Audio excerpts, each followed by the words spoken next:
Hey guys, hello and welcome to the StarcraftAlaska channel. My name is Camp Carl, and I'm going to be bringing you guys a little something different today. Now, normally all I do on this channel is replays and analysis, but we're going to be starting up a new little project, and we're going to test it out for about 2 weeks before we decide to take it live, as far as committing a lot of staff and time to it.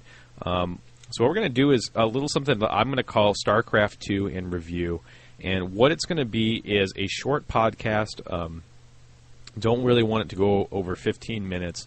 That's going to hit the major highlights in the esports StarCraft 2 community, and hopefully a condensed format for you guys who maybe like StarCraft, like esports, follow it, but don't have the time to really dig into the Team Liquid forums and don't have a lot of time to go through Reddit as well.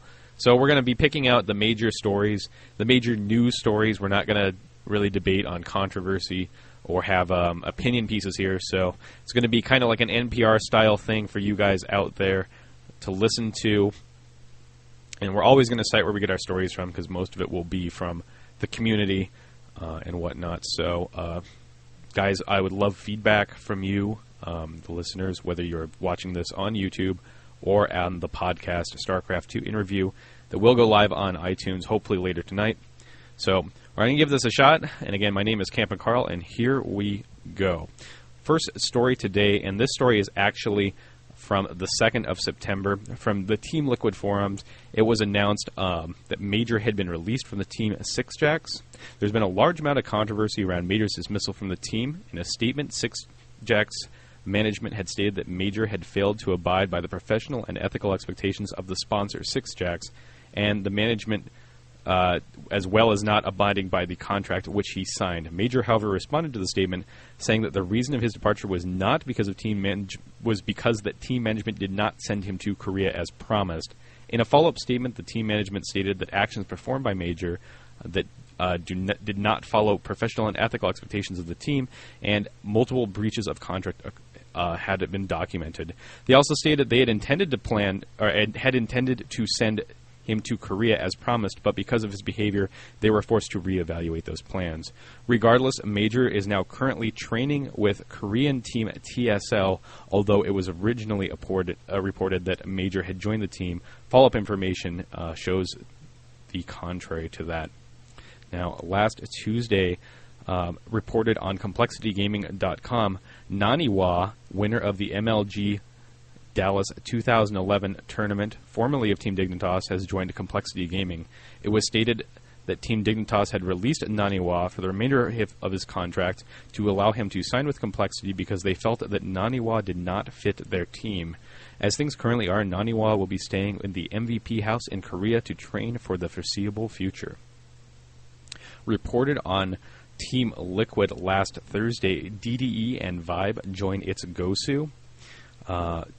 Before the announcement that Sixjacks was disbanding, it was also announced that DDE had left the team. However, it was announced that DDE and Vibe have now joined the rosters of its Gosu. Its Gosu is a team with strong players such as Hwangsin, Pokebunny, WBC, and Ostagy.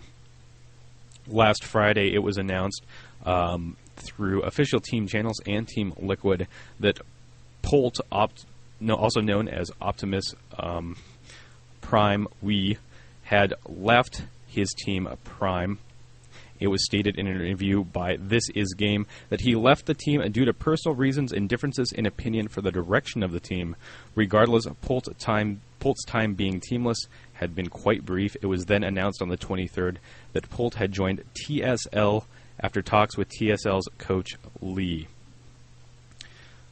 Continuing on with the kind of trend of musical chairs with team members and teammates, Stefano, a French Zerg player who has done extremely well in events such as IPL and Assembly, was mired in a bit of legal mess when he apparently signed contracts with 2 different teams. Stefano had apparently agreed and signed a contract to play for Complexity Gaming, but was also signed to a contract to continue playing for Team Millennium. The issue was resolved between Complexity and Millennium, and Stefano will be remaining with the Team Millennium. The contract he signed with Complexity will be considered void, but he will have to pay a substantial fine considering his role in the issue. All parties now consider this matter to be resolved, and there will be no further inquiries. In an interesting story, In an interesting story that came actually from the community, Redditors from around the world have come together to sponsor Marine Team Prime Lee Jung-hoon to participate in the upcoming MLG Orlando tournament. This whole event, organized by Woo Ju Lee, also known as Orange McAlnis, was able to raise over $3,600 from Redditors, shattering their target of $3,500 in just a few short days. This money, according to Orange Milkless, will be used to buy a plane ticket and accommodations as well as player registration for the tournament. And this last Sunday, players from Team Liquid got to participate in the Team Liquid attack with DRG Dongregu from MVP, winner of the latest DreamHack tournament. Their fans were able to play games with him for finishing and able to do trivia with him.